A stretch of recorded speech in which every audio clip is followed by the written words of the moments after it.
The 28th of October, 1917.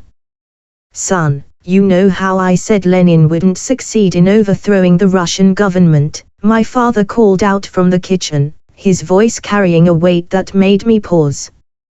I was in the study, trying to focus on my assignments, but my mind wandered to the time Uncle Jack taught me how to ride a stallion.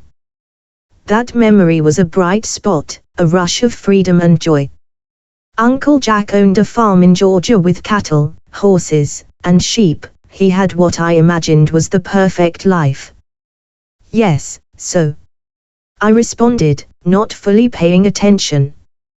Well, the Bolsheviks started a new government, the bastards, my father roared, his voice full of anger. I scoffed, trying to brush it off. That's just yellow journalism, Dad. I would have thought the same, he replied, his tone more serious now. But it's being reported everywhere, from the New York Times to the Daily Herald. I froze, the weight of the situation settling in. Oh, Father. What do we do? I asked, my voice rising with anxiety, my heart now pounding in my chest like a racehorse at full speed. There's nothing we can do, I'm afraid, my father sighed, his voice carrying the weight of resignation. There's always something we can do. I countered, unwilling to accept his defeatist attitude. Great, he replied, sarcasm dripping from his words. Why don't you go have a chat with Ulyanov Lenin, then? You know I can't do that, I mumbled, my confidence faltering as I trailed off. Then keep your mouth zipped, he snapped, his patience thinning. Yes, sir, I muttered under my breath, scowling. I was careful not to let him see my face. If he had, the consequences would have been harsh. My father didn't tolerate disrespect, not even a hint of it. How's work? I asked, hoping to steer the conversation toward something that might lighten his mood. The coal mines are struggling. The pay is horrific, he barked, his frustration palpable. My attempt to calm him down had failed miserably. Instead of easing the tension, it felt like I had poured gasoline on a fire. How bad is it? I pressed, though I knew it would only annoy him further. He hated talking about money, a topic that seemed to set him off more than anything. I make $1,000 a month, he muttered, bitterness lacing every word. What? That's awful. Is that even legal? I blurted out, my anger rising in disbelief. Sure is, he replied, his voice tinged with resignation. Every job screws you over, son. Except for being the president. They get to do whatever they want.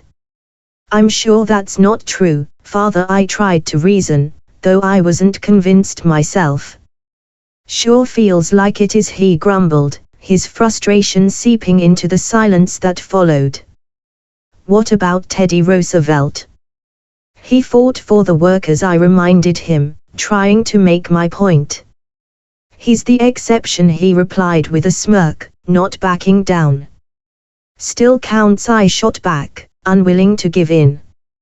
I guess. Just do your assignment, kid, he dismissed me, waving his hand like he had more important things to deal with. My assignment was on Charles Darwin and his finches, and it posed the question, why do you think the finches were all different?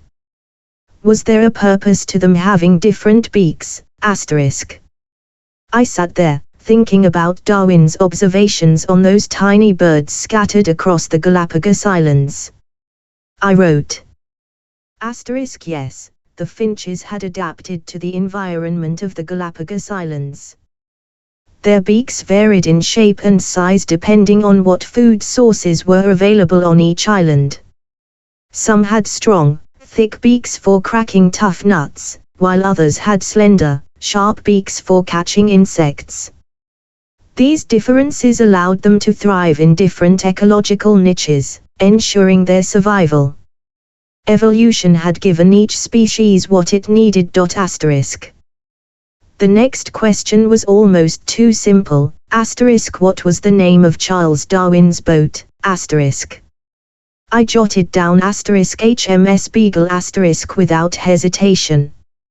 It seemed too easy, but I wasn't complaining. With my assignment nearly done, I tossed my notebook aside and slumped onto the couch, feeling a wave of exhaustion wash over me. I blamed it on staying up late the night before, utterly absorbed in Jules Verne's asterisk 20,000 Leagues Under the Sea asterisk. That book had me hooked from the start. The adventure, the mysteries of the ocean, the enigmatic Captain Nemo. It was terrific, but it had taken its toll on my energy. I closed my eyes, promising myself I'd only nap for a few minutes. I woke up to find the sun already setting. It was 6 o'clock in the evening. I rubbed my eyes, disoriented, and wondered why no one had woken me up. Normally, my father would have been the first to snap at me for napping. To him, naps were asterisk waste of time asterisk, and he never missed a chance to remind me of that. But today, no one said a word. I sighed, knowing I probably wouldn't hear the end of it later. Despite my best efforts, my eyelids had been heavy as stones, impossible to keep open. No matter how much my father hated naps, my body had its own plans. My father walked into the room, yawning heavily, causing me to yawn also. "Get some sleep, Papa," I spoke in a hushed tone. "I will, Junior," he replied almost unintelligibly. "Let me lead you to your room," I offered. "Okay," he simply said. I led him by the hand to his bedroom, watching as he collapsed onto the bed without hesitation.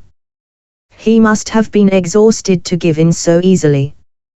"Good night, Dad," I whispered, careful not to disturb him further. His response was a garbled, "Good night," a mix of words that didn't quite land, too tired to even form a proper sentence. Satisfied, I quietly closed his door and made my way to my mother, who was only lightly dozing. "Mother, I wish for my good-night kiss," I grumbled with a hint of playfulness. She stirred, smiling sleepily. "Don't stay up reading too late," she teased, half joking. "I won't," I lied, already planning on diving headfirst into asterisk Jane Eyre asterisk. I knew I wouldn't finish it in one night. It was an ambitious goal, but I had to try. At least, that's what I told myself as I prepared for a long, sleepless adventure with the Bronte classic. She followed me into my room and softly told me to lie down. I obeyed, sinking into the blankets and sheets that felt as though they were hugging me back. The warmth wrapped around me, a perfect cocoon of comfort. It was a feeling unlike any other, so soothing, so perfect, I dare to call it bliss. "Good night, Jeremiah," she whispered, her voice gentle as she leaned over me. "Good night, Mama," I replied softly, already feeling the pull of sleep. She turned off the light, plunging the room into darkness, and with it went my plans of staying up to read asterisk Jane Eyre asterisk. Bummer.